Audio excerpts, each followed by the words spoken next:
Welcome to Real Medicine, Real Lives. I'm Dr. Yassir Sonbol, and together we're showing medical expertise in a human way.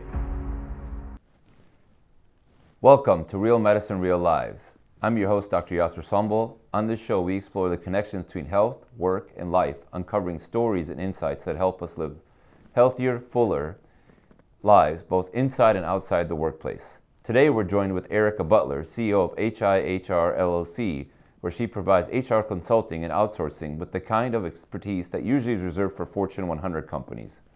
Erika is also a certified DISC coach and trainer who specializes in intercultural intelligence, helping international and culturally diverse teams thrive. Erika, thank you for joining us today.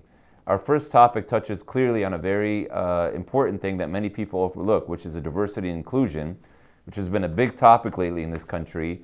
And they're not just business issues, they're actually health issues. So what I'd like to start out with is maybe you can give us an idea of why inclusion isn't just for business, but why it's also for your health. Absolutely. It's nice to be here and thanks for having me. So, inclusion is not just a business case. Yes, there's a business case behind inclusion, but it is related to health because when you don't feel belonging, when you don't have that psychological safety at work, your health starts deteriorating. It's a known fact. Many studies have been done about it, and it's something that companies really need to pay attention to do the right thing, but also there is a business case behind it as well, which I know we're going to dig into. Yeah, I mean, I completely agree. I mean, anybody who's had, some sort of bad experience at work, it clearly just affects even your mental health in a very drastic way because it's hard to go to some place you go to every day and just not feel welcome, not feel wanted, et cetera, and just kind of feel that tension. So, what does it feel like for someone who doesn't feel included at work? What kind of feelings can they go through?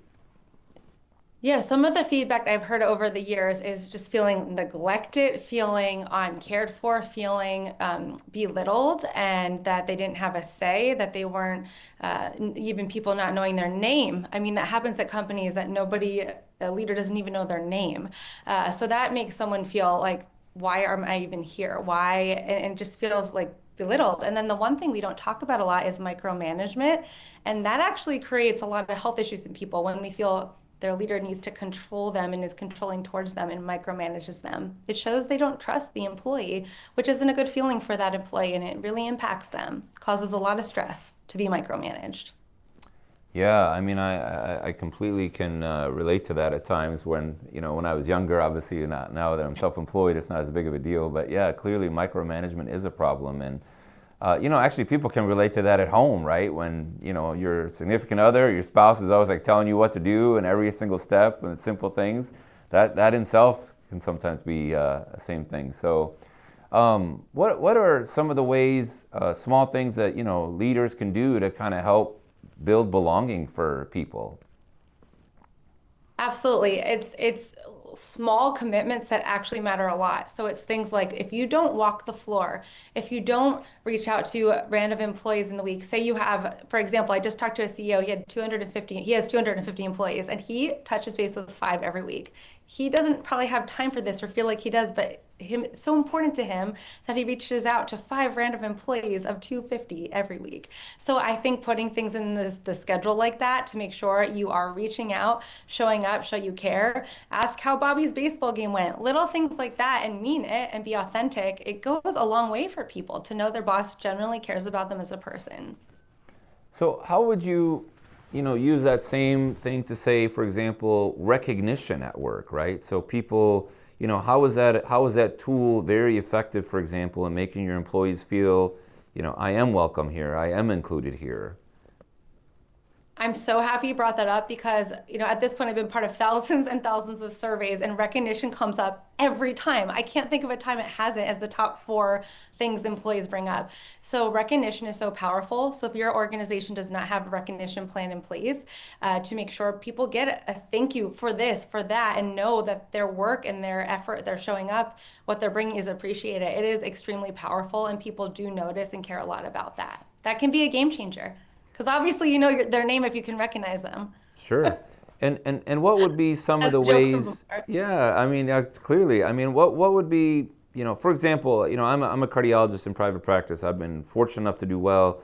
There's this thing that comes out here every year called by Living Magazine. It's a survey that I luckily, and humbly have been voted best cardiologist in the county, 6 out of the last 8 years. And for me, that's a very humbling experience every time it comes.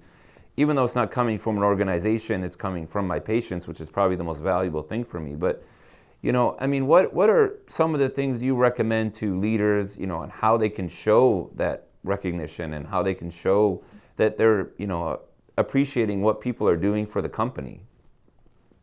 Well, I have to tell you, congratulations, because that wouldn't come without leading a team well. Mm-hmm. Because, right, you're caring for people, but your team is caring for people. And when you care for your team, they're going to take care of the guests, the customers. It just goes hand in hand. So congratulations, that's amazing. Thank you. As far as recognition, if that's something that doesn't come naturally for you, some of us are not always wired that way. There's programs like a Spark. There's all these programs out there that you can invest in. It's not a huge expense, but allowing you to, send like we call them great team cards online, and then they can pick out a little gift. Things like that. If it's something you're not comfortable with, you can put that in place. And the beautiful thing is, it's not just the leader recognizing a team member.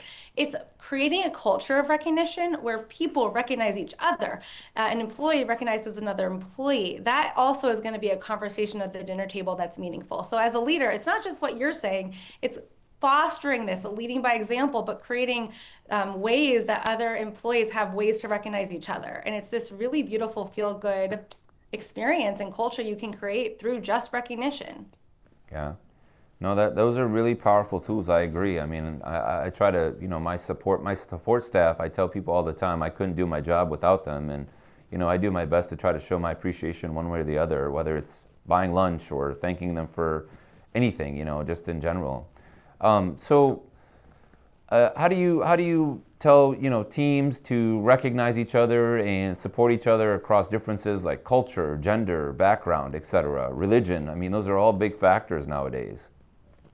Yeah. So I like to quote different articles that I just like and learn from, and I'm a big reader. So Harvard Business Review talks about three things, and I couldn't agree more. It's awareness, being authentic, and accountability. And I think in doing that, I could spend the whole rest of the time talking about this, but for instance, being trained as a DISC certified coach, creating awareness that these differences of personality exist. It sounds common sense, but people don't realize, wow, when I communicate like this, it impacts this person this way, and it actually doesn't resonate with them. So the more you can be aware and get trained through your organization or outside of it about the way different people work and how to meet them where they're at. And that's just a way to even recognize and build a good culture. So DISC, understanding people's different cultural values and preferences, like that awareness is really important. So the more your team can be aware, the more they can meet others in the group where they're at and just communicate better and work better together. It's really powerful tool. It's like aha moments that your team has when they get to go through some of this.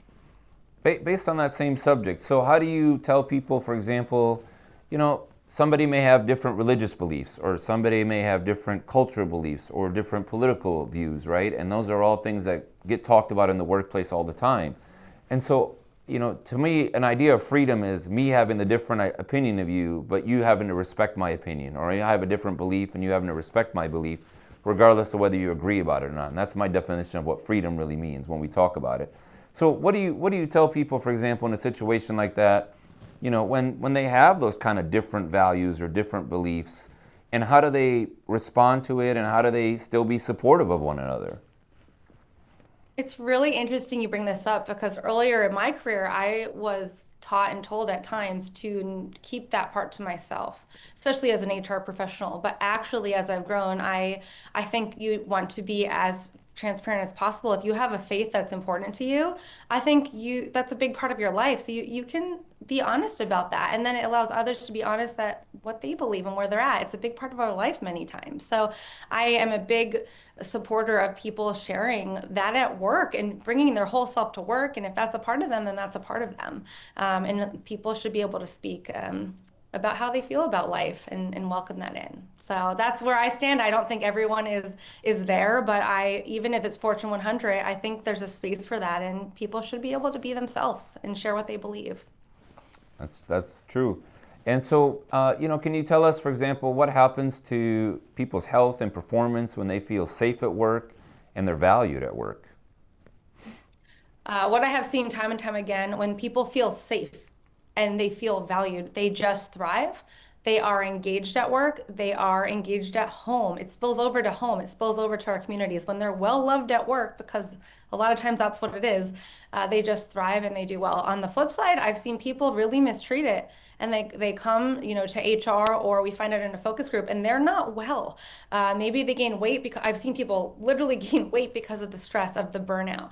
I've seen, unfortunately, I'm just going to be honest, I've had people call and say, I feel like I want to end my life. I'm being extreme, but that's how bad I've seen it get when people are in these situations with leaders that belittle them. And the sooner we can address it and find it out and get to that information as HR people and leaders, the better, because we want to figure out if that's going on so we can take care of it right away. And It's so, real. It's very real. you mentioned the word disc a couple of times, and so I think maybe for the audience it'd be great, especially in this time, where this has become a very political issue, obviously, diversity and inclusion and all this stuff. Can you elaborate what disc means and tell people what exactly it is that it involves?